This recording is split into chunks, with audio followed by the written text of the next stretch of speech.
হিসেবেও আপনাদের সামনে কিছু বিষয় উপস্থাপন করতে চাই, কারণ তারা তো নারী অধিকার কর্মী হিসেবেই এই কমিশনে অংশগ্রহণ করেছে এবং নারীদের সাথে বসেছে।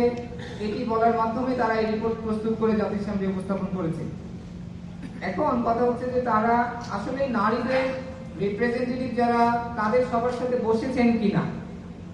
আমরা যখন বড় মঞ্চে বলি জাতি, জনগণ, তখন আমরা নির্দিষ্ট এদেশের জনপ্রিয় দল মতগুলিকে মেনশন করি, মেইন করি। কিন্তু এই কমিশন নারীদের বলতে যাদের সাথে বসেছে মর্মে এখানে তারা তালিকা তৈরি করেছে, সেইখানে কোনো একটি ইসলামিক দলের নারী সংগঠনের সাথে তারা বসে নাই। কোন ইসলামিক নারী কোন সংগঠন, কোন সংস্থা, কোন মাদ্রাসা, কোন কর্তৃপক্ষের সাথে কোনো বসে নাই তারা। তাহলে নারী হিসেবে তারা কাদেরকে মিন করে, নারীদের অথরিটি বলতে তারা কাদেরকে মিন করেছে, এইখানে যাবতীয় এনজিও কর্মী সেইটা নারী অধিকার কর্মী হয়। আর আমার কোন ইসলামিক দলের, কোন ইসলামিক সংগঠনের নারী ব্রাঞ্চ তাদের কাছে নারী বলে মনে হয় না। নারীদেরকে রিপ্রেজেন্ট করে না। নারীদেরকে রিপ্রেজেন্ট তারা যেমন করে না, তারা নারী অধিকারের জন্য এটি বানায়নি।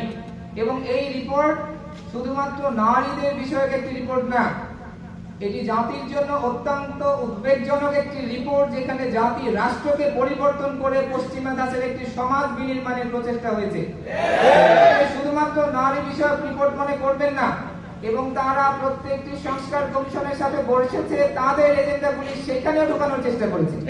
এবং এটি মোটেও নারী বিষয়ক কোনো বিষয় না।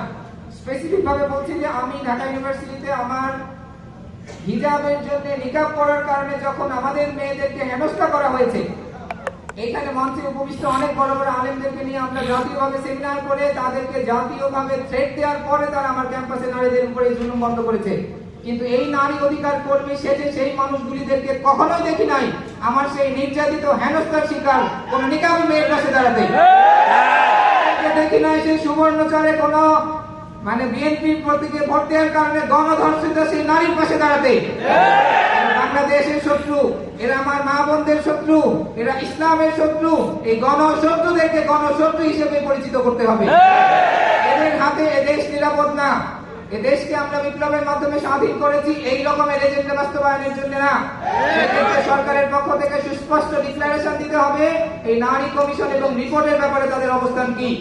আজকের পরে আর কোন বড় গ্যাদারিং এর যদি প্রয়োজন হয় এই নারী কমিশনের বিরুদ্ধে, তবে সেটি হয়তো শুধু নারী কমিশনের ঘেরাও বা উৎখাত পর্যন্তই থাকবে না, সেটি সরকারের টনক নড়িয়ে দিবে ইনশাআল্লাহ। নারী কমিশনের ব্যাপারে সরকারের পক্ষ থেকে সুস্পষ্ট বর্ণনা, সুস্পষ্ট ডিক্লারেশন আমরা চাই।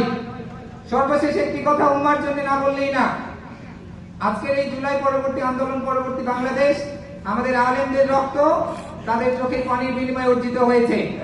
তার সাথে সাধারণ আপামর জনসাধারণ ছাত্র জনতার ত্যাগের বিনিময়ে আসছে আজকের এই বাংলাদেশ। কিন্তু সেই বাংলাদেশের গন্তব্য কোথায় যাচ্ছে সেটা অনিশ্চিত। এই বাংলাদেশকে শুধুমাত্র রক্ষা করতে পারে যাদের হাতে দেশের জান মাল সম্মান সম্ভ্রম নিরাপদ, যাদের হাতে দেশের মানুষ নিরাপদ, যাদের হাতে আমাদের নারীরা নিরাপদ, সেটা হচ্ছে এই দেশের ইসলামপন্থীরা। ইসলাম পন্থা ব্যতীত বাংলাদেশের কোনো ভবিষ্যৎ নাই। ইসলাম পন্থা ব্যতীত বাংলাদেশের নারীদের মুক্তি নাই। ইসলাম পন্থা ব্যতীত বাংলাদেশের স্বনির্ভর ফরেন পলিসি নাই।